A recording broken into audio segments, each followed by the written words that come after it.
ada anak muda ingin bertobat, kejahatannya banyak yang pernah dikerjakan. Beliau melihat yang mampu bimbing engkau, itu majlisnya ada di sana. Maka berangkatlah anak itu. Di tengah perjalanan, di tengah-tengah lebih sedikit sejengkal saja, sebelum sampai ke tujuan, tiba-tiba datanglah ajalnya, wafat dia. Ini nanti yang menjadikan salah satu kisah ini, turunnya surah keempat. Surah An-Nisa di ayat yang ke-100. Paling kiri sebelah bawah di mushaf. Wa may yuhajir fi sabilillah yajid fil ardi muraghaman katsiran was'a. Wa may yakhruj min baitihi. Ya, ini kalimat pentingnya nih. Catat baik-baik. Wa may yakhruj min baitihi muhajiran ila Allah wa rasuli thumma yudrikul maut faqad waqa ajruhu 'ala Allah. Siapa yang berniat hijrah memperbaiki diri sampai ke tempat dia belajar, masih ada ajal dia berkehidupan, merubah dirinya, maka Allah akan ganti semua yang buruk-buruk rezekinya, keberkahan di rumahnya, perilaku dia yang kurang baik akan dirubah oleh Allah, semuanya berkah dan jadi baik. Karena itu kalau antum datang ke majelis ilmu, cirinya bukan sekedar bertambah ilmu, tapi ilmu yang antum pelajari merubah antum jadi lebih baik. Jadi termasuk ahli Quran. Saya dengar di sini sebulan ada khataman Quran. Ciri berhasilnya bukan berapa banyak yang dibaca. Quran surah ke-35 Fatir. Di ayat yang ke-32. ثُمَّ أَوْرَثْنَا الْكِتَابَ الَّذِينَ اصْطَفَيْنَا مِنْ عِبَادِنَا فَمِنْهُمْ ظَالِمٌ لِنَفْسِهِ وَمِنْهُمْ مُقْتَصِدٌ وَمِنْهُمْ سَابِقٌ بِالْخَيْرَاتِ بِإِذْنِ اللَّهِ ذَلِكَ هُوَ الْفَضْلُ الْكَبِيرُ.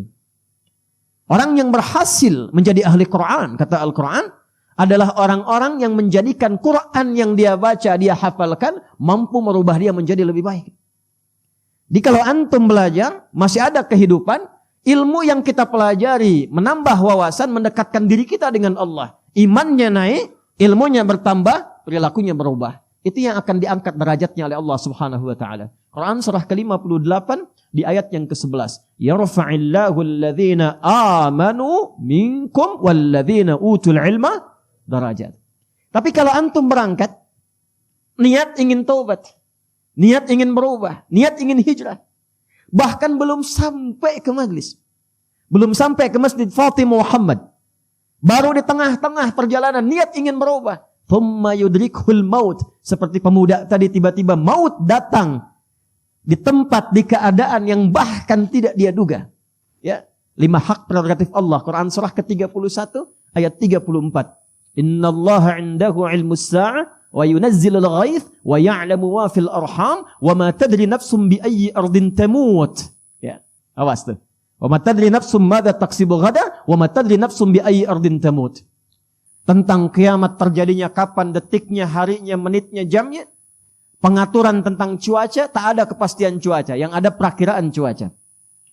Apa yang akan diatur di alam rahim? Tentang lahirnya, qadanya, qadarnya, jenis kelaminnya dan sebagainya. Apa yang terjadi kemudian dan kapan dan di mana, serta kita akan kembali pada Allah Subhanahu wa taala. Wafat di pertengahan, kata Allah, saya terima niatnya, diterima niatnya, digugurkan dosanya, diterima taubatnya, dan langsung langkahnya menjadi pahala awal baginya. Tum kebayang nggak? Dosanya gugur semua tuh dengan niat taubatnya. Lalu dia melangkah, langkahnya itu dihitung sebagai pahala awal. Jadi dosanya gugur, amalan dia ada, cuma langkah aja. Nah itu ya yang terjadi pada anak muda tadi. Di pertengahan dia bertaubat, dia istighfar tuh. Astagfirullah, astagfirullah, astagfirullah. Itu menggugurkan dosanya. Ya. Jadi yang diperbanyak tuh istighfarnya. Begitu dia istighfar, dosanya gugur, di tengah-tengah lebih selangkah sudah punya amalan. Maka ketika dihitung, amalannya sudah muncul, dosanya gugur, faqad waqa ajruhu 'ala Allah. Ditetapkan oleh Allah punya pahala, masuklah ke dalam surga. Terlepas dari itu semua, kita akan satukan semua pembahasan itu dalam apa yang telah kita dapatkan tadi, sumber utamanya, supaya tak keluar dari Quran dan Sunnah dan antum tidak bisa mendebat. Kita ambil Quran, hadis, Quran, hadis, Quran, hadis. Ya, mendebat Quran berarti mendebat Allah, kufur. Mendebat hadis, mendebat Rasulullah sallallahu alaihi wasallam, bermasalah. Baik, kita kembali dulu pada suasana yang pertama. Hadisnya nomor 163, Kitabul Iman, Sahih Muslim. halaman 77 paling kiri sebelah atas. Bismillahirrahmanirrahim. Hadis yang pertama saya ambil dari sahabat Abu Hurairah radhiyallahu taala anhu, kemudian dikuatkan nanti oleh Imam Malik bin Anas. Anas bin Malik. Qala haddatsana qala an Anas bin Malik radhiyallahu taala anhu qala inna Aba Dzar yuhaddithu. Kata Anas bin Malik radhiyallahu taala anhu, sahabat kami Abu Dzar Al-Ghifari. Abu Dzar Al-Ghifari ini nama aslinya Jundub bin Junadah. Jundub bin, bukan Junub, Jundub. Jundub bin Junadah. Biasanya berteman kalau meriwayatkan hadis dengan Mu'adz bin Jabal. Dua-dua ini kompak nih, duet, sering duet meriwayatkan hadis. Termasuk tadi doa antum, alhamdulillahilladzi ahyana ba'dama amatana wa ilaihin. Itu diriwayatkan oleh duet Mu'adz bin Jabal dengan Jundub bin Junadah. Antum ngaji Al-Arba'in An-Nawawiyah tuh, ya, nomor hadis yang ke-18 tuh. Ittaqillaha haitsu ma kunta wa atbil hasanata sayyi'atal hasanata tamhuha. Itu riwayatnya dari Mu'adz bin Jabal dan Jundub bin Junadah. Kenapa disebut Abu Dzar Al-Ghifari? Ingat rumusnya? Al-Ghifar berarti dari Ghifar. Ghifar itu kampung begal. Ingat tuh.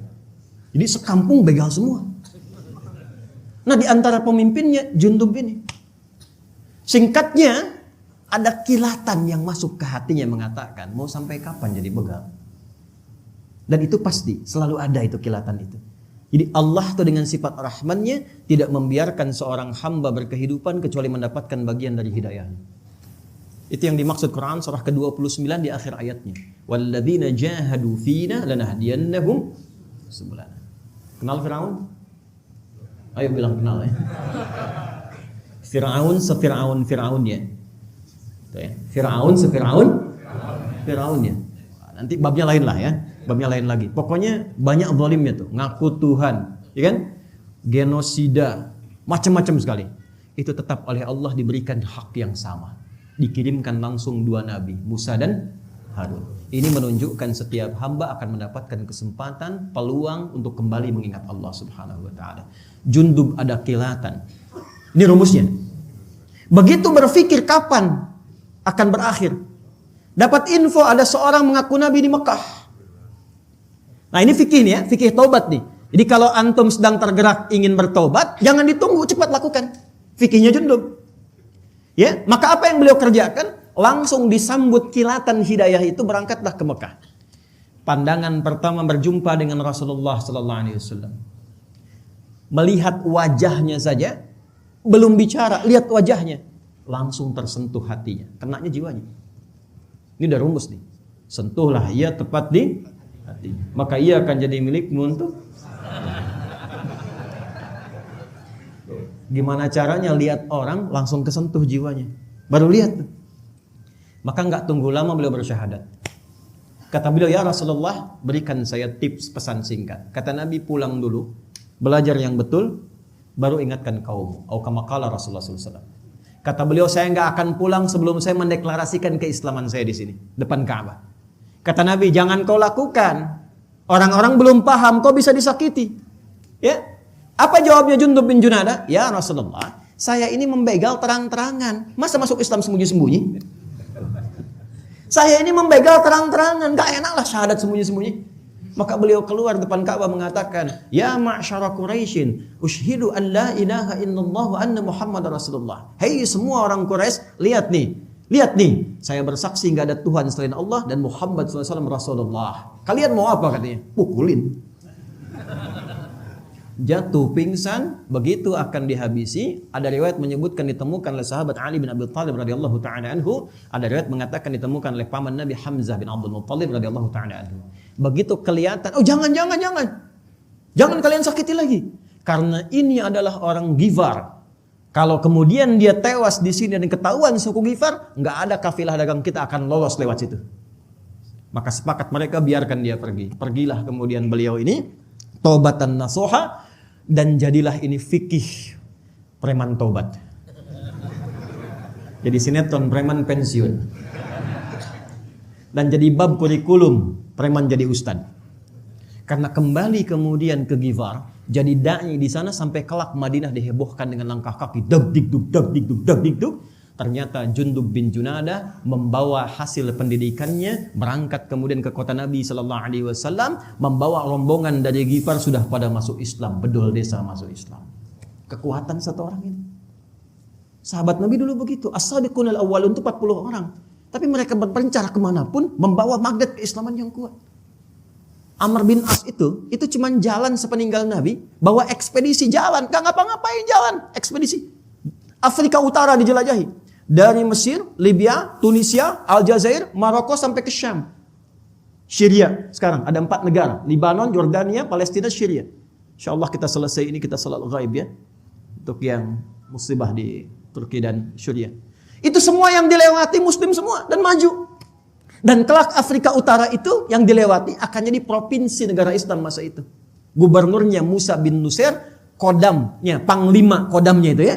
Itu panglimanya namanya Tariq bin Ziyad. Satu kekuatan panglima ini bisa membuka wilayah Iberia, dikenal dengan Andalusia, wilayah Portugal dan Spanyol sekarang ini, dan punya peradaban Islam selama 7 abad ada di situ. Makanya dibukanya Fatah. Inna fatahna laka fatham mubina. Fatah itu apa? Membuka kebaikan. Jadi orang Islam itu dimanapun berada mesti membuka semua nilai kebaikan. Antum ke kantor jadi orang baik, buka semua peluang kebaikan. Yang disiplin antum, yang jujur antum, tidak korupsi, disiplin, paling sabar, tepat waktu, paling bagus hasilnya, buka semua nilai kebaikan. Nanti kalau ditanya, bagaimana Anda bisa begini? Jawab, Islamlah yang mengajarkan saya seperti ini. Itulah hidayah. Itulah hidayah. Nah, ketika masuk Islam diviralkanlah tempatnya dari Ghifar, maka dikenal dengan Abu Dzar al-Ghifari. Kenapa yang disebutkan Abu Dzar al-Ghifari-nya bukan nama orangnya, untuk memberikan kesan kepada orang setelahnya. Nih saya nih, dulu saya mantan begal. Sekampung begal semua, tapi Islam berubah saya menjadi orang baik dan dekat dengan Nabi, meneruskan risalah dakwah beliau. Itulah kalau antum ngaji tahu sanadnya, jadi kita bisa berubah. Dulu pembegal jadi ahli hadis, jadi ustadz. Kenapa saya nggak pernah begal orang nggak bisa mendapatkan hadis Nabi SAW? Jelas?